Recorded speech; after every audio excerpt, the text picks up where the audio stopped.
Hi everyone. Michael Stone here.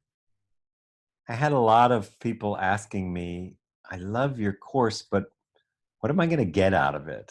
And is that going to happen? So I thought I'd do a short video to tell those of you who have asked that question, and anyone else who's interested, what we're going to be doing for 7 weeks.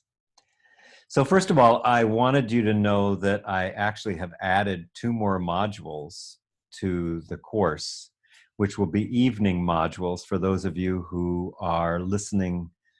They can't listen at noon and are listening to the recording. So I'll have 2 evening coaching sessions that everyone can participate in, but particularly for those of you who are listening online. So that was one of the things that people were really interested in. So, what do you learn from dropping from your head to your heart? Because that's really the journey of the way of the mystic. And we'll have lots of tools to accomplish this transformation. We'll have experiential processes, we'll have personal coaching, community learning. That's a really important part, is learning with the community, getting support from the community. We'll create a safe container with integrity that people can work at. We'll be working with authentic and appreciative inquiry, really digging into questions. So we learn through inquiry and reflection. So we'll have questions that you reflect on, a lot of distinctions of the course, which I talked about in my masterclass that we'll be working for, and just ways to see more clearly what's it like to live as a cultural mystic. What's it like to have everything in our life be an opportunity for awakening? Well, first of all, that's a mind shift.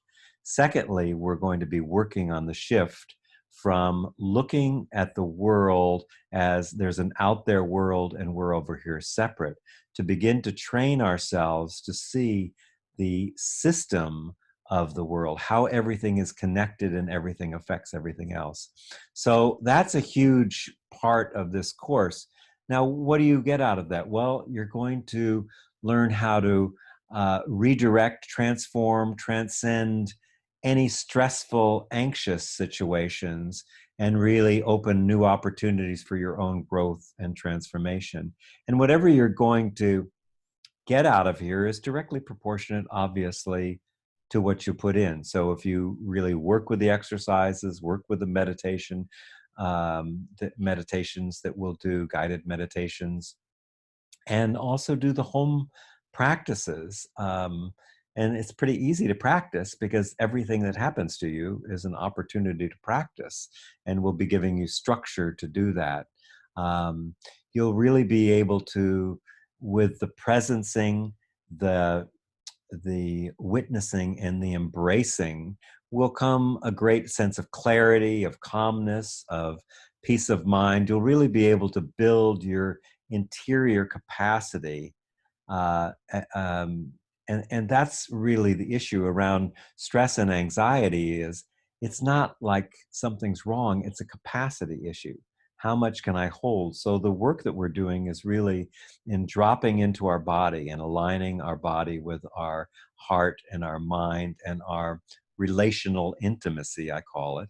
We'll be able to more deeply connect, and that will create spaciousness. So we shift from being overwhelmed with complexity to really being able to hold more, to meet the challenges and the goals that you set for yourself. So you'll be able to more easily take that witness perspective, that observer perspective, and be able to integrate rather than reacting to the situations.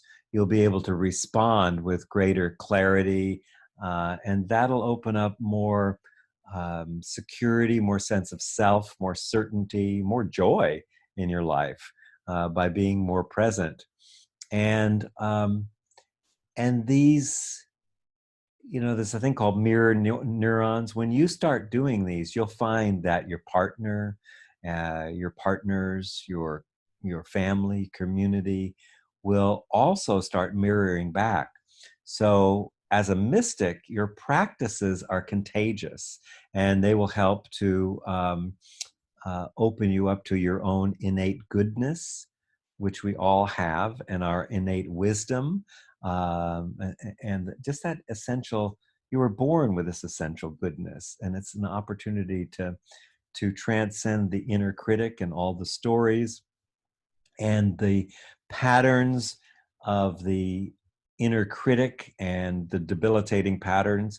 So the processes are designed to help you to overcome those, not even overcome, actually to embrace them so they disappear in the embracing. Um, One of the things I think that's really important is that you'll learn how to receive rather than chase after things. And that's a big aspect of what we're talking about. Um, Another thing is the whole relationship. Your relationship with time will transform in this course. If you really do the work in this course, you will merge from this. I talked about in the workshop the uh, chronos, the linear time idea, where our past is uh, filed in our future, to this sense of kairos, this emergent time, this ability to lean into the future and feel the future calling to you. It's emergent time. Kairos means that it's an idea whose time to come, or it's a fruit that's ready to ripe, or something in your life is ready to pick, and you're ready to let go of the effort and the struggle and freedom from that inner critic and the voice, the habitual patterns and the voice of that. So, um, this is really um, at the heart of the learning community is supporting each other, being able to let go of the doubt and the resignation and the fear, and really transform that into courage, into passion, into deep love. And we talked about diversity.